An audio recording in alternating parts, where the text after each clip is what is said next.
Bismillahirrahmanirrahim. Alhamdulillahirabbil alamin. Allahumma sholli ala sayidina Muhammad wa ala ali sayidina Muhammad.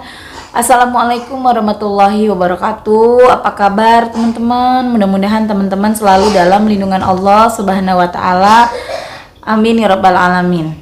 Alhamdulillah kali ini aku bisa sharing lagi testimoni dari teman-teman salawat kita. Tapi mohon maaf kalau mungkin nanti ada gangguan berisik, suara batuk dan lain-lain ya. Karena kebetulan anak-anakku di rumah lagi nggak enak badan, lagi kurang sehat. Jadi daripada nggak bikin-bikin video, ya sudah dengan keadaan apapun aku buat videonya. Karena ini juga udah lama banget ya teman-teman. Aku testimoni dari teman-teman yang lain tuh udah lumayan lama nggak aku baca-bacain. Nah ini langsung aja dari Mbak Hikmah, tanggal 18 Oktober nih kirim aku testimoni dan baru sekarang aku mau bacain. Hai Kak Mel, aku datang lagi, aku dari Jakarta. Jadi gini, pertama kali nonton video kakak itu yang bahas soal adiknya ketemu jodoh berkat sholawat. Itu sekitar 11 bulan yang lalu. Selama itu pula aku amalin sholawat Jibril. Lagi nyapu, ngepel, masak, nyuci, makan, mau tidur, bangun tidur, berangkat kerja atau pulang kerja. Yang tadinya bengong sekarang buat sholawat. Kalau ditanya berapa kali nggak ngitung. Kak, yang penting sholawat aja lah. Setiap kali ada yang testi, aku iri. Kapan ya aku dapet? Apa karena dosaku jadi doa-doaku nggak naik ke langit? Tiap hari lihat ke langit pas lagi jemur baju selalu ngebatin ucapin salam buat Rasulullah. Allahumma sholli alaihi. Ada rasa benci, marah dan apaan sih kayak gini nggak dapet-dapet. Awal mula aku sholawat. Aku niatin buat calon suami aku yang pergi supaya hubungan kita balikan lagi dan niatnya cuma itu jadi kebaikan dan niatnya cuman itu. Jadi kebaikan-kebaikan yang lain kayaknya ketutup di hatiku. Jadi karena niatnya Mbak Hikmah ini cuma untuk mantannya, cuma untuk calonnya. Jadi Allah ngasih banyak kebaikan tuh ketutup, nggak dianggap gitu loh. Hati-hati teman-teman ya, kalau misalnya sholawat punya tujuan apa belum dikasih, misalnya pengen jodoh, jodohnya belum dikasih, jangan nganggep Allah tuh nggak adil, nggak ngasih apa yang kita minta gitu ya. Karena sebenarnya Allah tuh ngasih, cuma kitanya terlalu fokus sama apa yang kita mau itu. Kalau belum balikan, aku anggap bukan keajaiban karena aku cuma mau satu. Sebelum sholawat, aku udah 7 tahun pisah sama dia, galau-galauan gak jelas lah. Kalau diceritain malu, gimana pusingnya aku waktu itu. Karena gak dikabul-kabulin, malah denger dia bawa calon istrinya, tambah patah hati aku. Lalu aku mudik dan niat pengen bangun rumah di kampung, di atas tanah bapak. Dan setelah ngomong ke bapak nggak dikasih izin dan saya tumbuh di keluarga yang sangat berantakan. Nilai sekolah bagus dan di rumah baik, tapi di luaran saya bandelnya amit-amit. Saya kesepian dan selalu terluka setiap lihat mereka yang bahagia dengan keluarganya. Saya bisa nangis hanya melihat teman posting foto keluarga dan saya bisa menangis seharian hanya melihat teman saya menelpon ayahnya dan ngobrol. Saya kan gak bisa milih dari rahim mana aku terlahir. Aku marah-marah sama keadaan. Aku tulang punggung keluarga dan aku melihat ibuku menderita karena ayah. Sampai akhirnya aku depresi dan harus minum obat penenang supaya gak mencoba bunuh diri lagi. Berkali-kali berusaha pengen mati dan hampir murtad. Aku mencoba mempelajari agama mereka namun hati kecilku nggak bisa bohong. Aku nggak bisa ibadah begini dan makan ini di agamaku dilarang dan mau makan rasa mualku datang. Di mana ada aku di situ ada dosa dan akulah yang memfasilitasi mereka untuk semua walau kadang gantian. Rata-rata temenku masalah ekonomi dan aku bisa kasih. Rata-rata teman-teman yang Mbak Hikmah ini punya masalah ekonomi dan aku bisa kasih mereka pinjam uang, jadi mereka betah sama aku.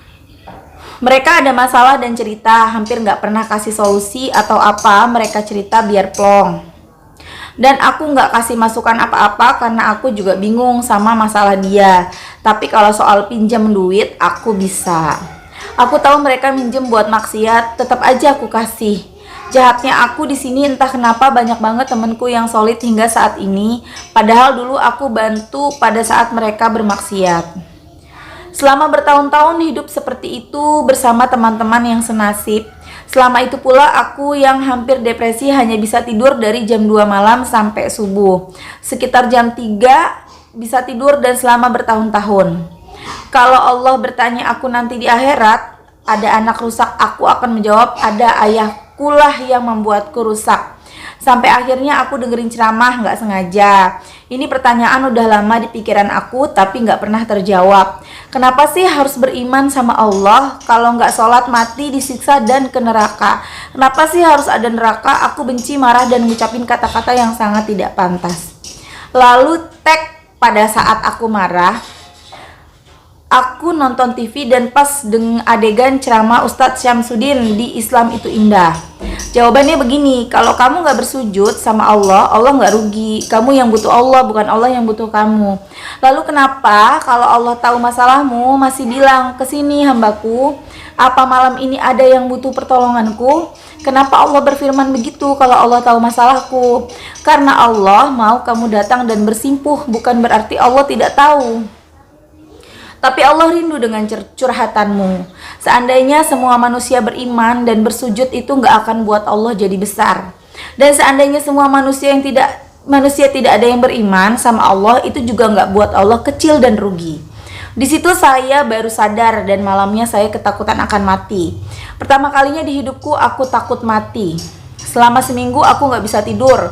Walau udah minum obat penenang dan obat tidur, rasanya gelisah, ketakutan luar biasa. Dosa-dosaku muncul semua di kepalaku. Lalu aku sholat dan hati bilang pakai jilbab. Dulu aku pakai lepas. Padahal aku gak punya kerudung, dikasih teman dan rok teman aku pakai. Dan 2 tahun berselang semua teman-teman yang dulu hijrah juga, bahkan sekarang mereka bercadar dan lagi belajar menghafal Quran. Masya Allah banget, kami sekarang kumpul dan berteman tapi dalam keadaan baik dan meninggalkan kehidupan lama kami. Lalu kembali lagi ke aku mudik dan gak dikasih izin buat rumah di tanah ayah. Pas aku mau berangkat, alhamdulillah ada saudara jauh nawarin tanahnya ke aku dan aku beli. Di situ aku seneng banget. Lalu uangnya masih kurang, aku bingung. Aku cerita ke abang dan dikasih pinjam, padahal mikirnya abang mana punya uang sebanyak itu. Alhamdulillah ada. Terus kemarin orang yang tanah yang deket aku beli berniat jual.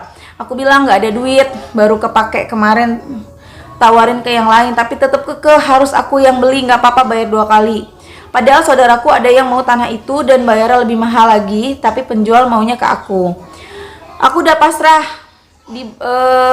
dibeli sama saudaraku yang kaya. Pas aku berangkat cerita ke teman dan alhamdulillah sama teman dikasih pinjam dengan catatan bayar setiap bulan. Ini nggak riba ya Allah. Kak, kalau bukan karena Allah nggak mungkin aku begini. Tapi tetap aku belum sadar, aku tetap kekeh mau calon suamiku. Balik lagi, sampai akhirnya aku pasrah dan nggak berharap lagi. Allah malah kasih hatiku yang tenang. Dan sekarang nggak balikan, ya udah nggak cinta juga. Padahal tadinya sholawat buat sama dia, masya Allahnya di sini. Lalu aku pengen tasbih, tapi aku nggak mau beli, mau ngandelin Allah, sholawat munjiat dan Jibril setiap hari. Nggak pakai hitungan, dikasih nggak dikasih sholawat aja. Ya Allah, aku mau tasbih itu. Nggak lama setelah itu Allah kasih tanpa aku beli dan sama dikasih orang yang nggak dikenal dan dipaketin ke rumah. Di situ aku nangis bersyukur. Ini bukan soal harga tapi soal dosa-dosa aku yang udah banyak banget, tapi Allah masih ngabulin doa-doaku. Kalau ada yang bilang, ya Ella itu tasbih paling harganya berapa sih? Bukan itu poinku. Poinku adalah mau satu tasbih aja aku prosesnya 11 bulan dan setiap hari. Itu berarti kalau mau rumah dan nikah harus lebih kencang lagi dari ini sholawatnya. Mudah-mudahan Kak Mel paham sama ceritaku dan bisa meringkasnya supaya nggak sepanjang tulisanku. Buat Kak Mel, semangat terus buat video dan nebar kebaikan. Jangan kayak aku kasih jalan temen buat bermaksiat. Doain aku juga teman-teman, mudah-mudahan aku istiqomah sholawatnya dan nggak kembali lagi kehidupan yang dulu. Meskipun masalahku dengan keluarga belum selesai, tapi sekarang hati lebih tenang dan bisa menerima keadaan. Selama hidup hampir 25 tahun aku selalu marah. Sekarang ya udah pasrah aja lah. Semua rasa sakit udah aku lewatin. Kalau ada rasa sakit lagi aku udah pernah. Aku jadi ingat Allah nggak akan kasih cobaan di luar batas kemampuan hambanya. Alhamdulillah. Dan kabar baiknya sekarang aku udah jarang minum obat. Walau kadang sesekali rasa gelisah dan khawatir luar biasa datang dan ngebuat kepala dan perut sakit luar biasa dan mual. Kalau ingat kejadian dulu, bayang-bayang ayah jahat sama ibu dulu dan emang sulit buat ngelupain, tapi sedikit berkurang. Aku lebih stabil. Kalau dulu walau udah minum obat pas lagi kambuh dan bayangan itu muncul, aku setiap melihat pisau pengen ambil dan tusukin ke jantungku supaya hilang rasa sakitnya. Tapi itu dulu. Sekarang udah nggak lagi. Sekarang lagi terima kasih Kak, sekali lagi terima kasih Kak Mel, dan buat teman-teman, yuk kalau ada masalah cerita, jangan kayak aku dipendam sendiri akhirnya salah jalan dan berakibat fatal. Kalau bukan karena kasih sayang Allah, mungkin aku udah murtad, mungkin aku udah mati karena berkali-kali mencoba mengakhiri hidup. Sekarang doaku, aku lahir dalam keadaan Islam, aku juga ingin pulang dalam keadaan Islam. Sekarang kalau ada anak yang kayak dulu, aku dekati dan aku ajak ngobrol, dia tetap di dunianya dia, karena nggak ngajak langsung dia berhenti sulit dan nggak mudah juga, tapi setidaknya aku bisa merangkul dia biar nggak sendiri. Dan aku paham dunia mereka dan gimana perasaan mereka. Alhamdulillah ada beberapa yang udah hijrah, aku seneng banget. Dulu aku hijrah buat ninggalin mereka, tapi setelah berhijrah aku kembali ke mereka, tapi dengan suasana yang beda. Kalau ada yang ini itu silahkan, aku nggak larang. Lama-lama mereka paham maksudku dan berhenti tanpa aku ceramahi. Masya Allah Kak Mel, ternyata Allah maha baik dan janji Allah pasti. Masya Allah, ini masih banyak ceritanya ya teman-teman, tapi aku bacain aja. Mudah-mudahan teman-teman nggak bosan ya. Semakin dipikirin semakin marah karena nggak terkabul. Pas aku pasrah malah dikasih hati yang tenang, dan itu baru aku sadari sekarang, karena ya hatiku tertutup satu tujuan, nggak dikasih semua, seolah-olah nggak ada hasil. Bener kata Kak Mel di video sebelumnya, kalau dia jodohmu dia bakal balik ke kamu, tapi kalau bukan jodohmu Allah akan merubah hatimu supaya nggak suka lagi ke dia. Ini terjadi banget sama aku. Gimana cintanya aku dulu, sekarang malah malu kalau inget. Aku tuh keras kepala dan nggak bisa dinasehatin. Ya kalau dinasehatin aku secara nggak sengaja gini, nemu-nemu video ceramah teman lingkungan di kajian. Kalau dulu lagi kalut, lingkungan gelap tambah hancur. Tapi alhamdulillahnya belum sampai ke penjara, dan Allah nggak cabut iman Islamku. Ini yang benar-benar aku syukuri banget. Allah maha baik banget, dan bener banget kata Kak Mel, Allah itu sesuai prasangka hambanya. Aku berpikirnya baik, yang terjadi pun baik-baik semua, meskipun masalah tetap sama, tapi hatiku lebih bisa menerima. Amin, Allahumma amin. Aku selalu nonton video Kak Mel, kadang diulang-ulang terus supaya paham apa yang disampaikan. Kapan aja terserah Kak Mel, yang penting aku udah berbagi kisah dengan keajaiban salawat. Maksudnya kapan aja di-share-nya ya. Makasih Kak Mel, aku jauh lebih berharga daripada mantan calon suamiku. Dan aku baru sadar kalau aku meminta suatu perkara sama Allah yang besar. Alhamdulillah banget Allah nggak ngabulin cabut imanku, dan nggak buat aku ninggalin agama. Sekarang yang aku rasain itu indah banget iman sebagai seorang muslimah, indah banget sujud syukur nyebut nama Allah, itu indah banget rasanya sekarang. Masya Allah banget ya. Alhamdulillah udah selesai bacanya. Jadi teman-teman mudah-mudahan paham ya sama yang aku bacain tadi. Alhamdulillah banget Mbak Hikmah nggak dicabut iman Islamnya sama Allah. Allah baik banget. Dan buat teman-teman yang ngalamin hal yang sama seperti Mbak Hikmah, terlahir di keluarga yang mungkin kurang sempurna, banyak masalahnya, jangan berkecil hati, kita punya Allah ya. Rasulullah pun dari lahir udah nggak punya bapak, kemudian di usia 6 tahun udah kehilangan ibu gitu ya, dan penuh dengan tekanan kehidupannya, tapi alhamdulillah bahagia dunia akhirat. Jadi kita tuh harus banyak-banyak bersyukur, jangan suka ngeliat ke atas tapi lihatlah ke bawah. Kita mungkin kurang beruntung, tapi masih banyak yang lebih kurang beruntung dari kita. Mungkin kehidupan keluarga kita nggak bahagia, orang tua kita nggak utuh misalnya ya, tapi kita lihat lagi ke bawah, ada yang lebih menderita lagi.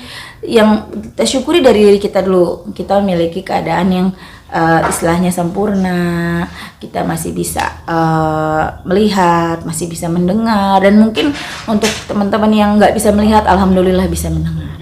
Nggak bisa mendengar, alhamdulillah bisa melihat. Pokoknya apapun itu dicari menjadi satu bentuk syukur kepada Allah, teman-teman ya.